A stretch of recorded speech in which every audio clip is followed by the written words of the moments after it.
Hey Captains! Today we're diving deep into the ins and outs of the Star Trek Online economy. Whether you're a seasoned veteran or just getting started, knowing how these different currencies work can seriously level up your game. We've got 7 different currencies to unpack here, so grab your tricorder and let's get started.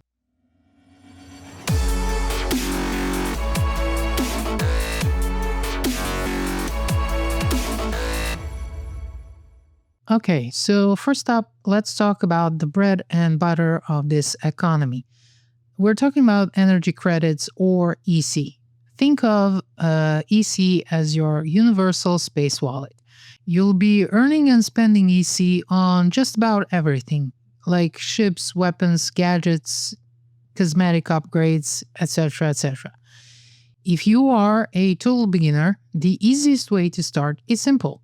Play the main storylines, loot everything you can, and either sell it to a bartender in one of the many bars, or sell it through the exchange. Before we go to the main locations of the exchange and main hub locations where you can find not only the exchange but also banking and mailing systems, it all starts with your personal comm code. You will get that code early on in the game, and depending on the faction that your character is in, it will be either completing the mission, bringing down the house for the Klingons,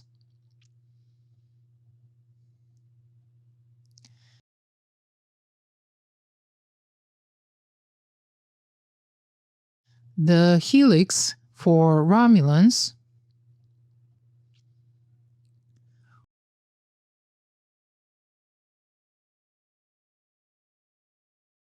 or Stranded in Space for Starfleet.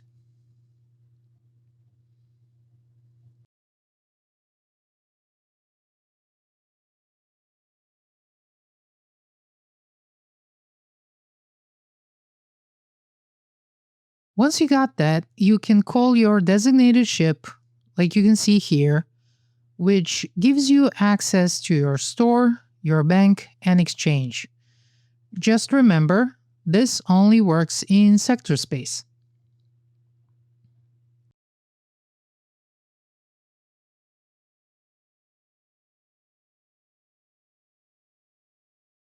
Now, there is also a version of this for the ground map, and it's called Personal Karama Trader.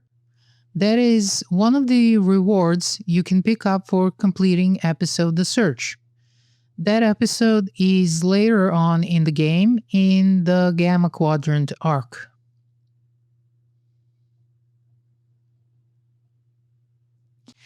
Now, there is also an option to hop into your ship's interior, but not all of the ship interiors have access to exchange. Most of the time, you will have the access to the account bank, but there are some ships that come with the exchange and bank, and some even more. And of course, you can separately purchase certain interiors. Now, here's how it works. You can see here we are in my default ship interior. Now, in order to change that, I will head over to, in my case, for this particular character, Space Dock, and you will need to pick appropriate place for your faction. We go down here to this customization officer.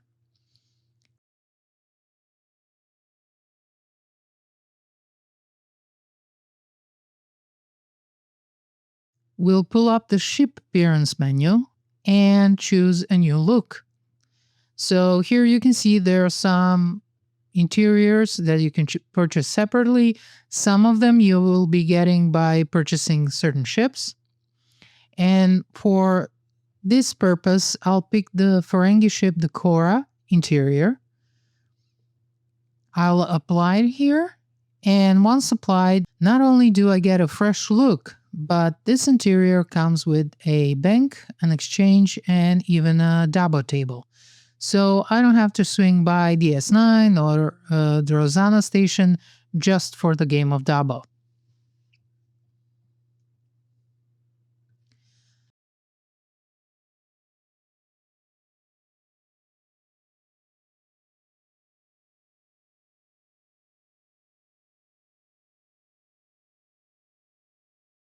Now, where's the exchange? Well, that depends on your faction.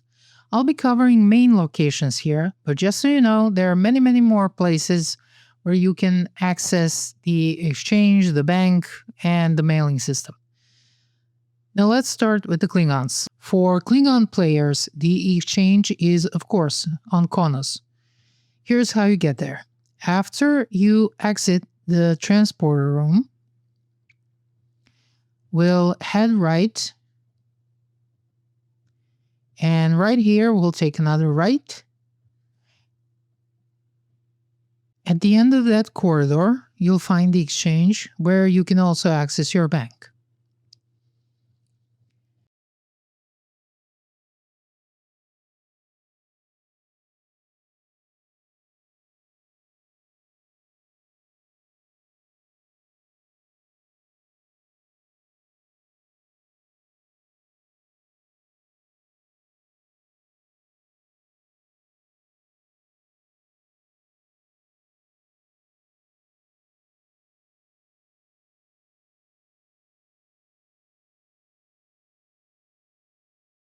Now, if you need to sell your item drops, exit the exchange, take a left here.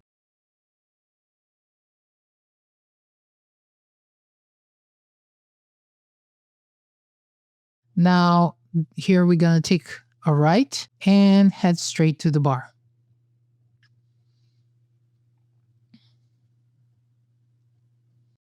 I prefer selling items to the bartender rather than recycling them because you can get about 30 to 50% more EC.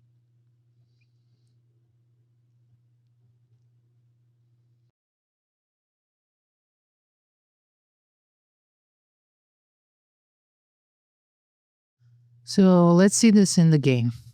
Okay, let's find something here.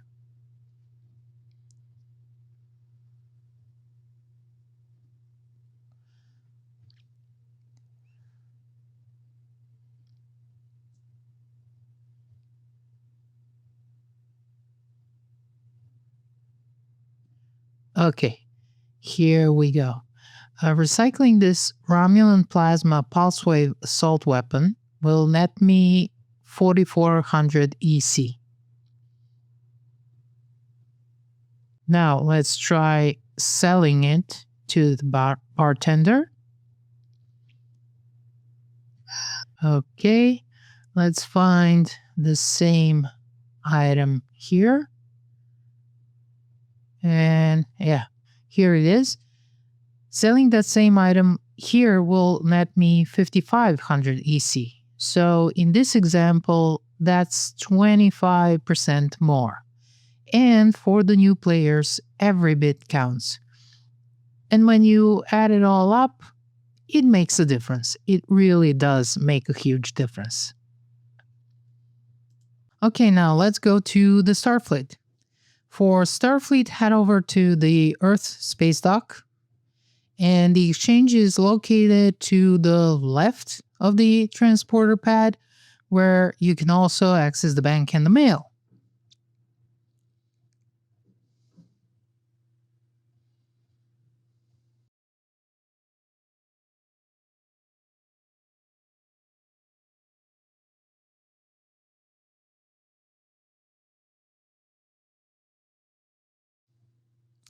The bartender is in the Club 47 on the opposite side of the exchange.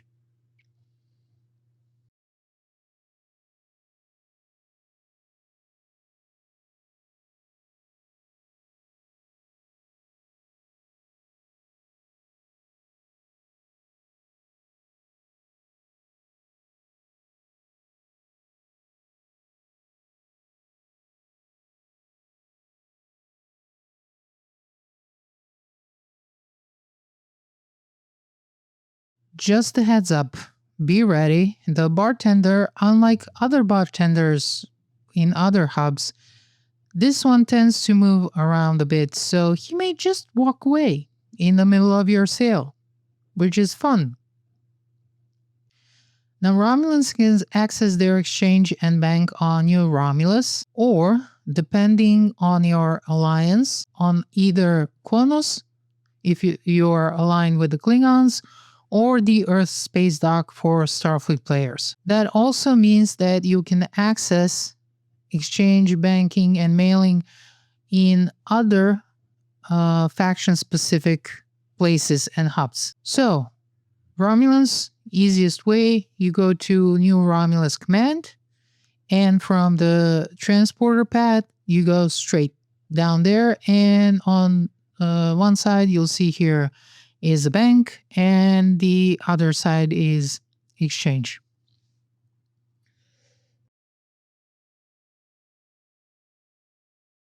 Finally, for the minions, aka Jem'Hadar characters, their default station is DS9, which, by the way, is also accessible for all other factions. Once you exit the transporter on DS9, turn right, and in this room, you'll find the bank on right with the exchange on the opposite side. I usually sell my loot here in the upper level of Quarks.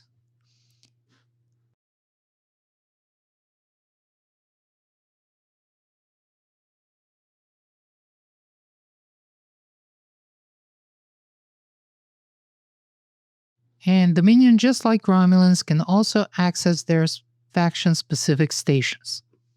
Now, just a quick note here when it comes to the stations. Like I said, DS9 is accessible to all the factions. So is the Rosanna station that we will visit later on in this video.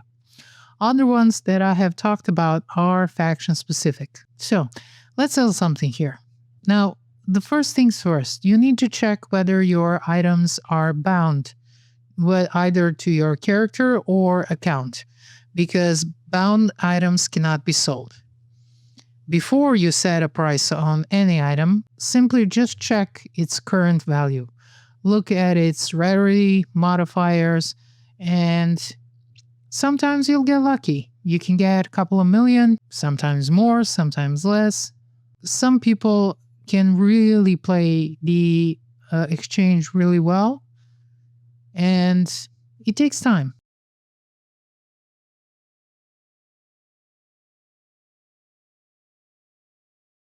When it comes to making fast EC, you'll often hear about Tour of the Galaxy mission.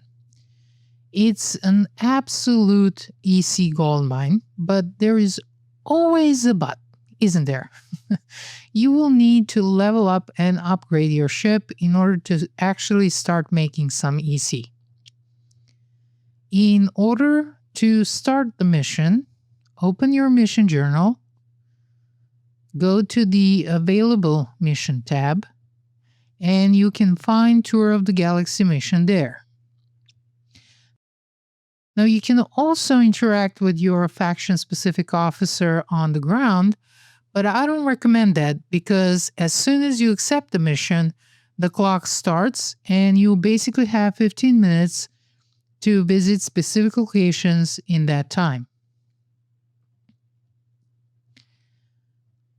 You can see me doing the mission here, and I was doing that mission on the fly, and I wanted to see just how much could I get with a decent ship, but not following a perfect route, and maybe messing up a couple of times here and there. But at the end of the day, I got 675,000 EC for this little game.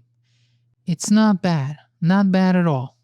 So here's how it works. Every system you visit nets you 25,000 EC, plus it nets you duty officer XP. For exploration you get 35, and for trade 25 points.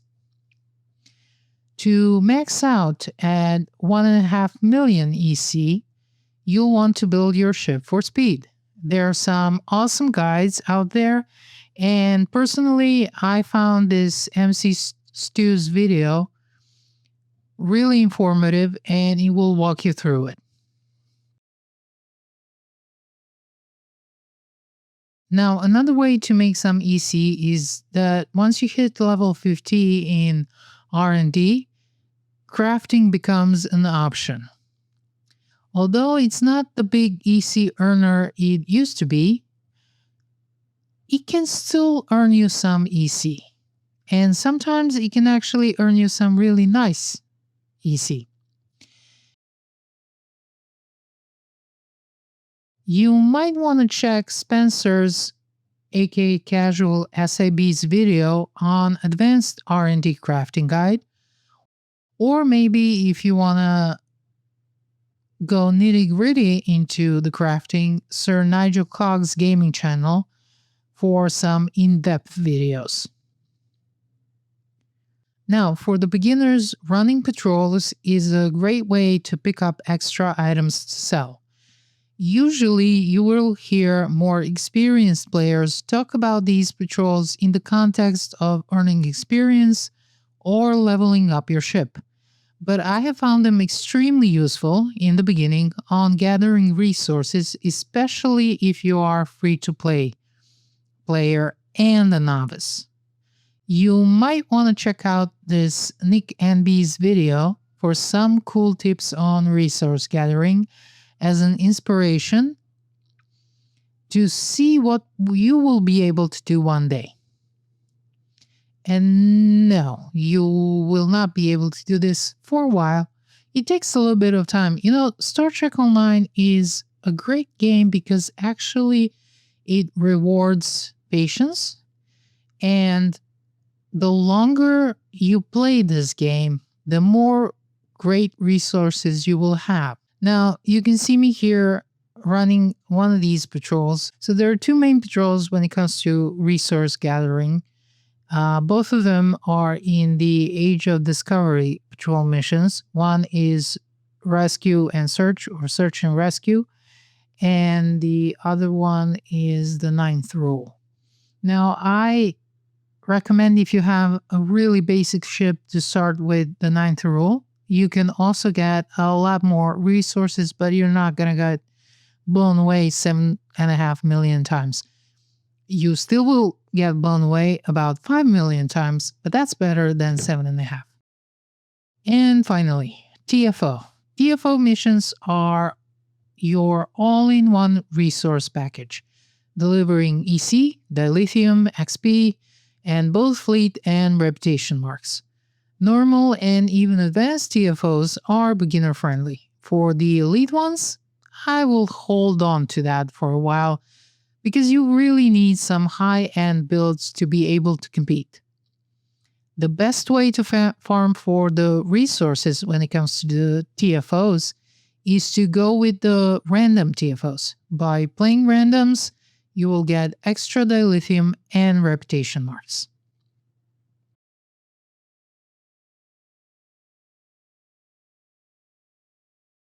So, now you can mix and match these methods to fit your playstyle. Admirals out there, please let us know. Are there some other ways to make EC? Let us know in the comments. Like I said, I'm still learning, so help us out.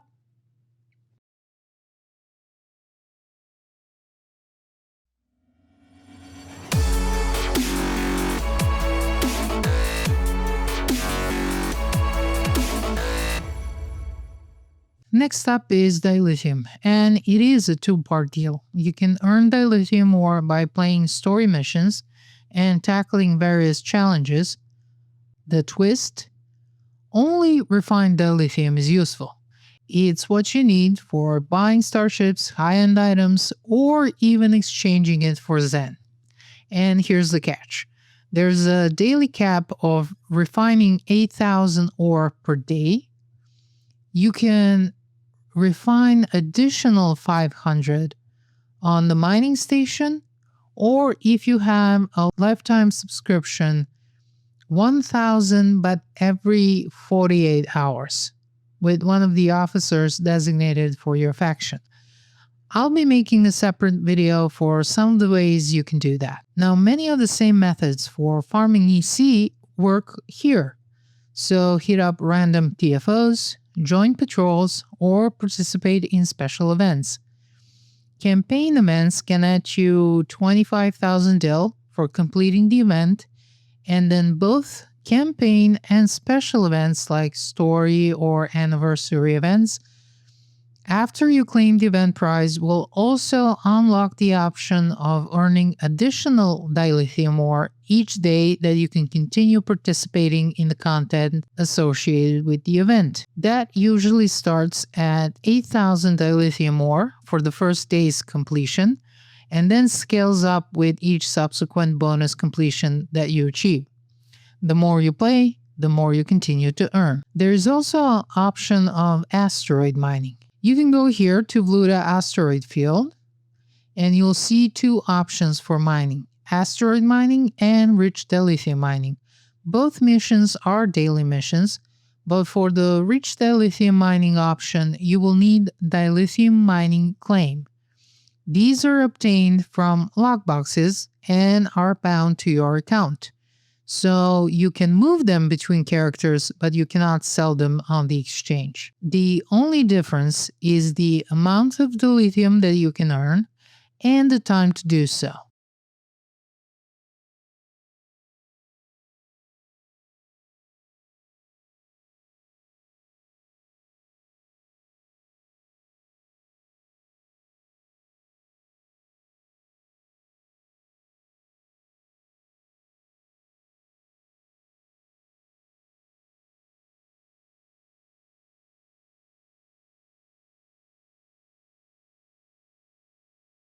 You will play this little game, and as you can see, rich dilithium mining can net you a nice chunk of dilithium per day, especially if you are doing this throughout the dilithium bonus weekends. So I earned a little bit more than 8,700 with the claim, and the regular mining net me a little more over 1,600 dilithium ore. Both of these were during the bonus weekend. Now, you can make more or less depending on your skill, but this is kind of my average take. And finally, let's talk about contraband. Now, contraband is fantastic for both EC and dilithium farming. But, and this is a huge but, the exchange is kind of a fickle beast. At the moment, selling contraband for dilithium is more profitable route.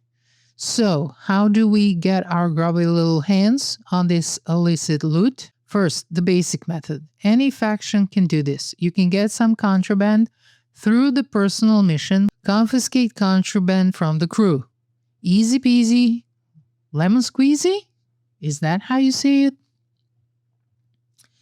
But if you're a Klingon warrior, or even a Klingon aligned character, we're going to get serious. We'll head over to our department heads here,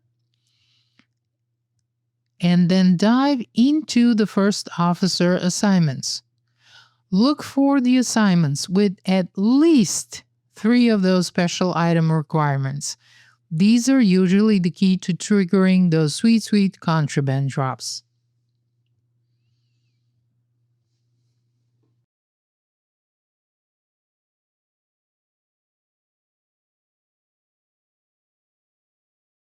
Now, I found the holy trinity of contraband farming sectors here, with Kithamer, Serentine, and Arcanus sector. But hey, don't just blindly follow me. Check your map, wherever you are. When you remember you want a little bit more contraband, see if you can get some in your current map. See if there are any assignments promising contraband. This has become a part of my daily routine. Usually when I'm on my Klingon character, I will first go to the security officer, then back in space, farm some contraband, and then go play some games. Now that we're swimming in contraband, how do we convert it into the currency? First is the EC route.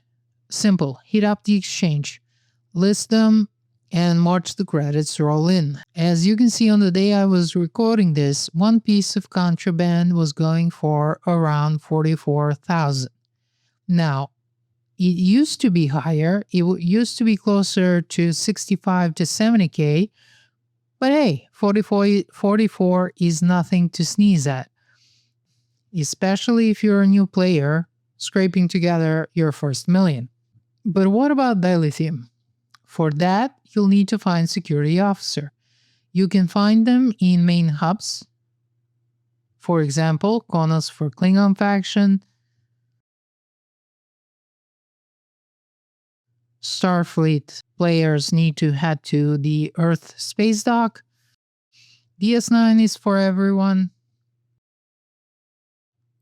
And your Romulus Command Center if you're feeling a little Romulan. So there you have it, your guide to contraband farming in Star Trek Online. Now get out there, confiscate some goods, and become obscenely wealthy. Just don't tell Starfleet where you got it, because they can get a little touchy about that.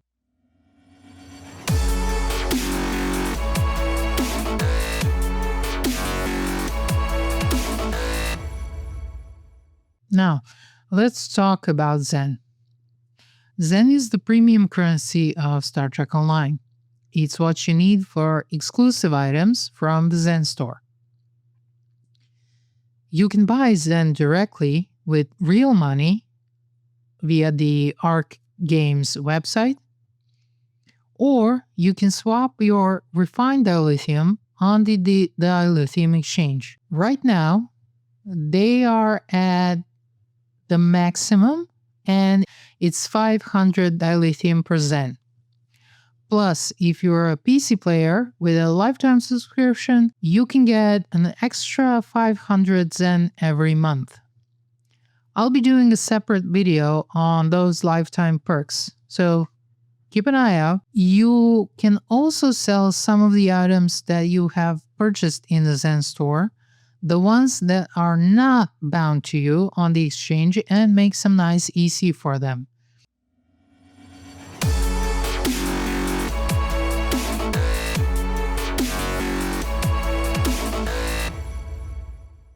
Now let's move on to the Lobi Crystals. These are usually obtained by opening various lockboxes. Just keep in mind that lockboxes are gambling, and the house always wins.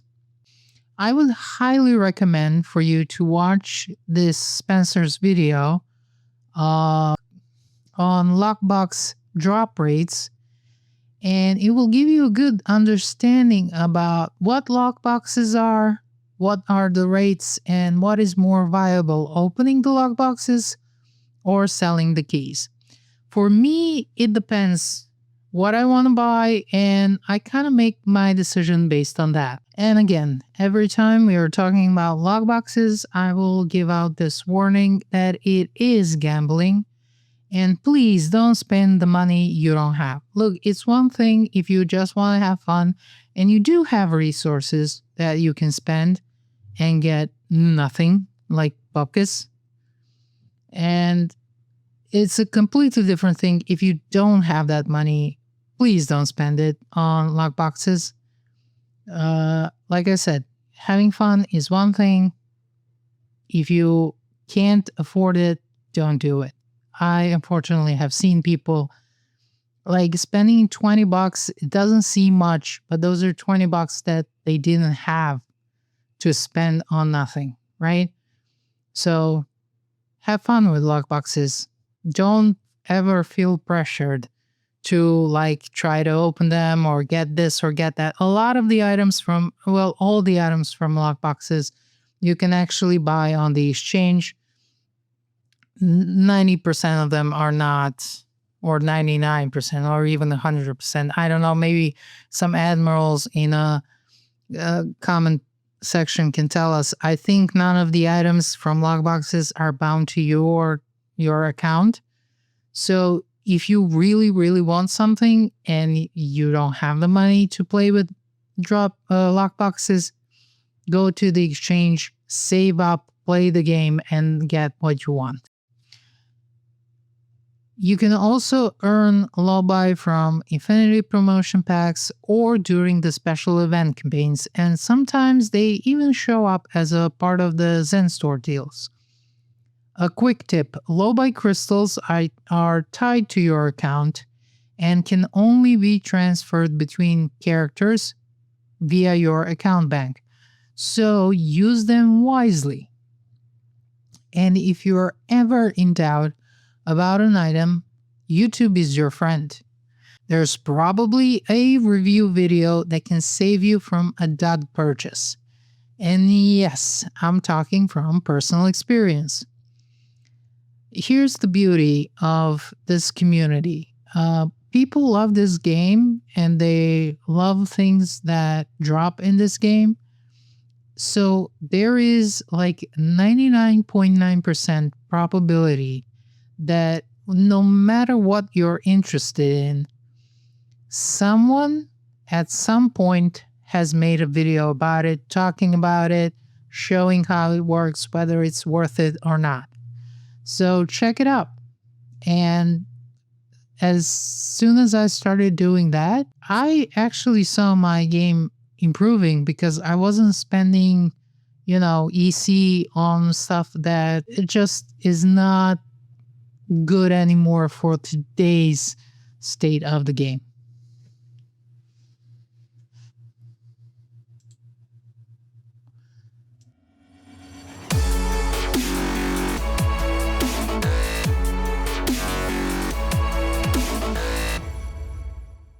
Now we get to the Gold Press Latinum, or GPL. I'll be honest, it took me a while to kind of figure out what GPL was really for. It used to be, based on what I could find, it used to be a go-to currency for holo projectors, Latinum trophies, and even unlocking special missions like freeing the fairy slaves. Now, those missions were taken out from the regular game play, all the story missions you can see now, but you can find those missions in available missions tab. The fairy, the DS9 one, and Nimbus are all in that available tabs. They used to be a part of the regular game, but they rejiggered something at some point. And these story missions are no longer the part of the main game, but you can still play them. So you can go and play the fairy storylines in there. Today, most of us kind of use GPL for subspace party amplifier to start the party, or if you're feeling a little grumpy, you can use party canceling devices. Both of them are my personal go-to, depending if I'm grumpy or not. Now, Admiral's serious questions. If you got any cool ideas for using GPL, can you drop them in the comments? Thanks. You can find GPL conversion consoles at all the major stations where you can swap seasonal ornaments for GPL. To make a purchase from the GPL store, you need to either head over to the DS9 and to talk to Hadron at Quarks,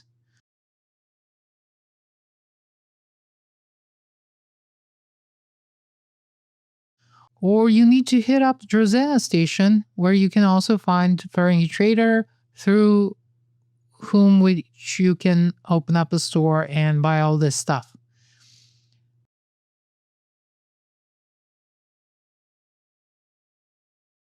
The main way of earning GPL is by, of course, playing Dabo.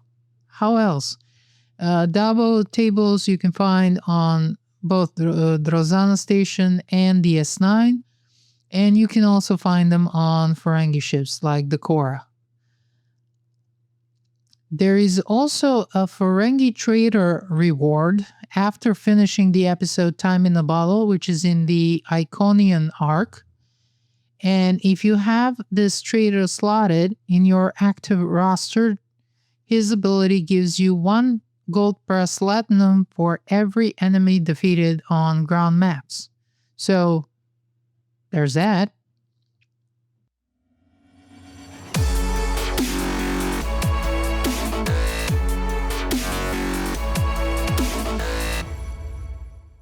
Next, we enter the fleet territory.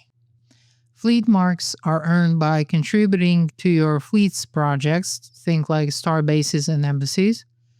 Typically, each mark is worth 50 fleet credits, although some projects, like Unload Surplus Fleet marks, have their own special rates. If you are active in your fleet, these credits can add up quickly and help boost your fleet's progress. You can spend them on specialized fleet equipment, consoles, weapons, or even extra slots for your abilities. One neat trick that used to be kind of overused to get some additional EC was to pick up ultra rare fleet DOFs and sell them on the exchange. Now, the market is really saturated with them these days, so you're not gonna make anywhere near the amount of money you might have heard some people were making on these stuffs, but you can still make a tidy profit.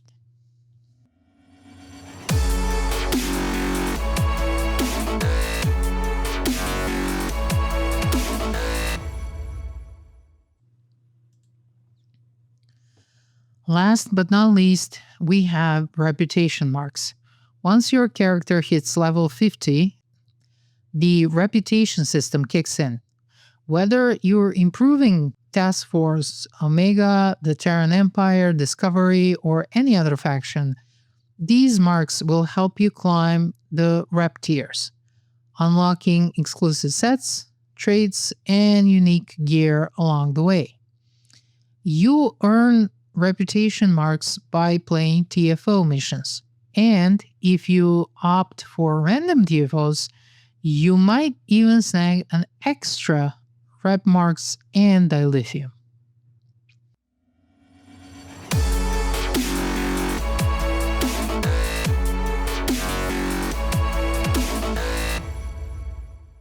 And there you have it, a complete walkthrough of the Star Trek Online economy. From everyday energy credits to premium Zen and every special currency in between.